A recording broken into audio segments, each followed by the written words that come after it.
Bonjour, aujourd'hui nous allons voir comment fonctionne un point de compostage collectif. En général, ce type de point est installé par le CIDED dans les résidences ou bien sur l'espace public comme dans les centres-villes. Ils sont destinés aux personnes n'ayant pas de jardin et ne pouvant donc pas avoir de composteur individuel. Qu'ils soient en bois ou en plastique, on trouve toujours au moins 3 composteurs sur chaque point.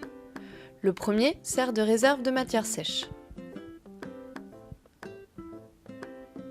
Le deuxième constitue le bac d'apport, dans lequel sont déversés les déchets alimentaires.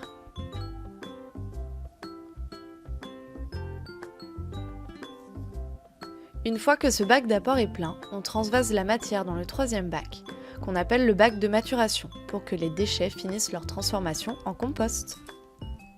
Si vous habitez une résidence ou un quartier équipé de composteurs, n'hésitez pas à demander un bioseau auprès du CIDED pour transporter vos déchets alimentaires de votre cuisine jusqu'au point de compostage. Il vous sera remis gratuitement après signature d'une charte d'engagement. Un guide du compostage collectif vous sera remis avec votre bioseau. Vous y trouverez notamment la liste des déchets compostables. Et oui, tous les déchets biodégradables ne sont pas acceptés dans les points de compostage collectif. Vous pourrez y déposer vos épluchures de fruits et de légumes, vos restes de repas, à l'exception de la viande et du poisson. Vous pourrez également déposer vos coquilles d'œufs, vos croûtes de fromage, vos filtres à café avec le marc, ainsi que vos sachets de thé en papier avec le thé, et vos fleurs fanées. Vous pouvez également mettre les boîtes d'œufs, les rouleaux d'essuie-tout et de papier toilette, le tout coupé en petits morceaux. En effet, plus les déchets sont petits, plus leur dégradation est rapide.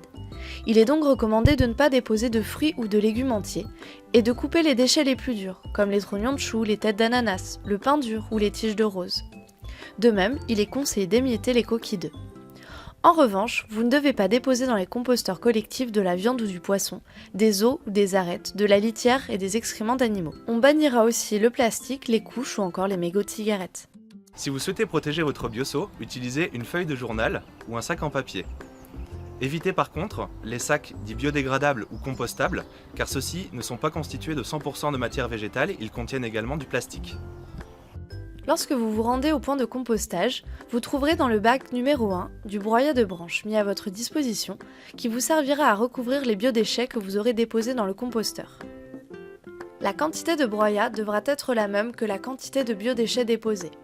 Le broyat sert à équilibrer le compost. Il apporte du carbone en complément de l'azote amené par exemple par les épluchures de fruits et de légumes.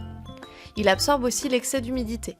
La plupart des déchets alimentaires sont en effet gorgés d'eau. Il structure aussi le compost et évite aux matières de se tasser, garantissant une bonne circulation de l'air. Pour obtenir un bon compost et éviter l'apparition de mauvaises odeurs, il est primordial de contrôler l'équilibre des matières et de les brasser régulièrement, comme vous pouvez voir Robin le faire grâce à un aérateur. Dans le cas du compostage en pied d'immeuble ou dans les centres-villes, ces missions sont assurées par le CIDED et ses partenaires.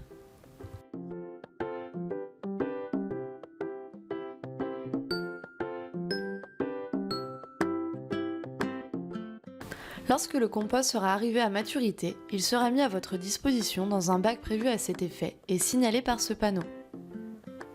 Vous pourrez ainsi obtenir gratuitement un amendement de qualité pour vos plantes d'intérieur et vos jardinières.